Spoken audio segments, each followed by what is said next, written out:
On a forgotten island in the heart of the sea, where the light of Helios dares not tread, darkness rises from the ashes of ancient curses. The worshippers of the Gorgon, with eyes blazing with hatred, whisper prayers under the cold moonlight, vowing to resurrect the deadly power of Medusa. Perseus, who once beheaded the monster with a sword blessed by the gods, now stands on the threshold of a new nightmare. His sword remains sharp, but his heart is heavy. Will fate force him once more to wield the terror he had buried? The fate of Sarapos, of Andromeda, and of his own soul hangs like a thread in the hands of the fates. This is a fictional story, woven from the threads of Greek mythology, not history or original legend. If your heart stirs for heroes, monsters, and the will of the gods, subscribe to join me on more mystical adventures. The King's Peace. On the stone throne of Sarapos, Perseus reigns as a king whose name is etched by destiny in the songs of heroes. Peaceful years have passed since he slew Medusa, the monster with the petrifying gaze, and freed Andromeda from the clutches of the sea monster sent by Poseidon. He has built a happy family, Andromeda by his side like the gentle light of Eos, and their children the pride of the kingdom. But in his dreams, shadows still lurk, whispering prophecies he cannot dispel.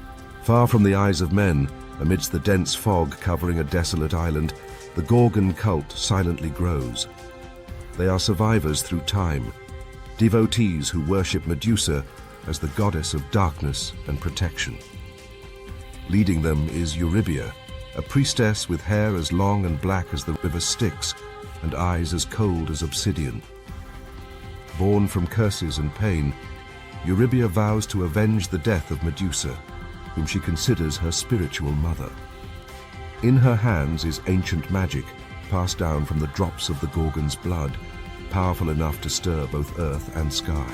Eurybia, with magical power flowing through her veins, summons a terrifying army. Not only mortal followers, but she also calls forth creatures of darkness, satyrs with sharp claws, goblins growling in the mist, and immortal warriors bearing the curse of Tartarus. They sweep through the allied villages of Sarapos, leaving behind stone statues as a declaration of war. The slayer of Medusa will pay with blood and tears. Perseus, bearing the responsibility of a king, gathers his army. The bravest warriors of Sarapos stand under his banner, ready to face the darkness. But within him, doubt grows. The head of Medusa, the weapon that once brought him victory, remains in a special leather bag, sealed with a vow to the gods. He knows it can neutralize any threat, but the price is uncontrollable destruction. He stands on the edge between light and darkness, wondering if fate will force him to become what he swore he would never be. Unable to endure the uncertainty any longer, Perseus decides to seek the Oracle of Delphi, where Apollo's prophecies echo through the sacred smoke.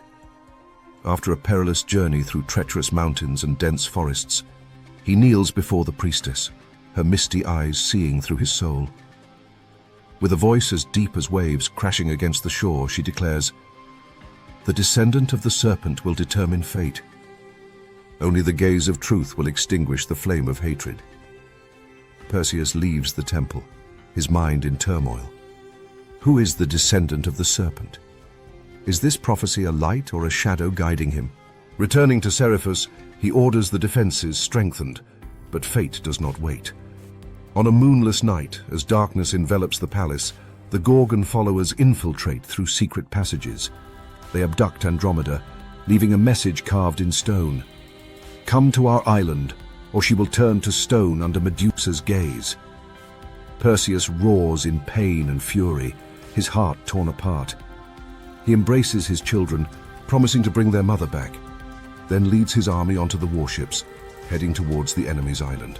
Perseus's ships dock on the cult's island, a cursed land where fog is as thick as Nyx's veil. The battle erupts, the clash of swords mingling with the roars of monsters and curses hissing in the wind.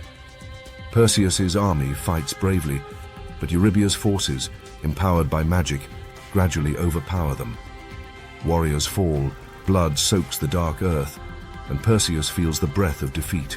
In a moment of desperation, as Eurybia stands on a rocky outcrop, her eyes blazing like Medusa's curse, Perseus pulls the head of Medusa from its bag. He raises it, ready to unleash its deadly gaze to end it all. But at that instant, the sky darkens.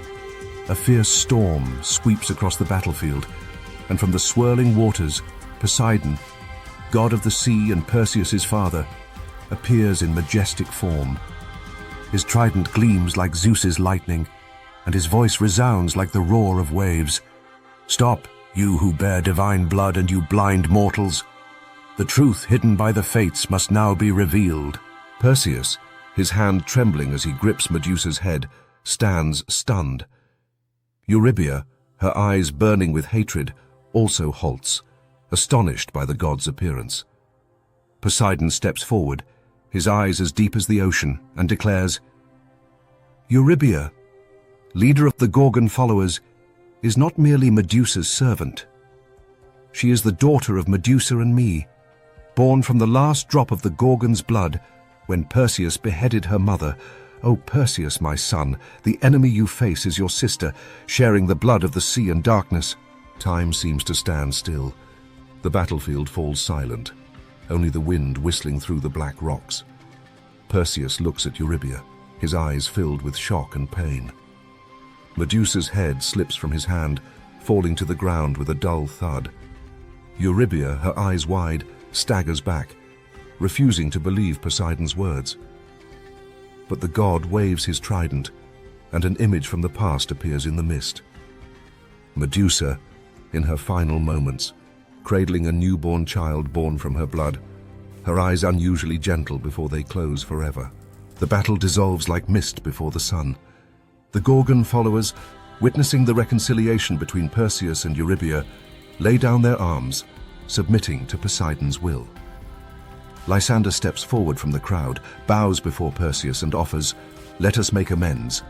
We will rebuild what we have destroyed." With mercy, Perseus accepts, inviting Lysander and the remaining followers to Sarapos to start a new life. Andromeda is rescued from a deep cave on the island where she was held by magical bonds. As she embraces Perseus tightly, he feels life return to his heart. But the darkness has not completely left him. He looks down at Medusa's head lying still on the ground, guilt surging within him. He had nearly caused an irreparable disaster, and the vow never to use it again is etched deeply in his mind. Upon returning to Sarapos, Perseus and Eurybia together build a small temple by the sea, where the waves crash against the rocks like Poseidon's whispers. The temple not only commemorates Medusa, but also symbolizes the harmony between light and darkness, war and peace. Lysander and the former Gorgon followers become the temple's guardians, pledging to live in harmony with the people of Sarapos. Perseus takes Medusa's head to a secret cave on a distant island where no one can find it. He seals it with stone and a vow before Poseidon. "Only when the world faces an unstoppable darkness will I once more raise this gaze."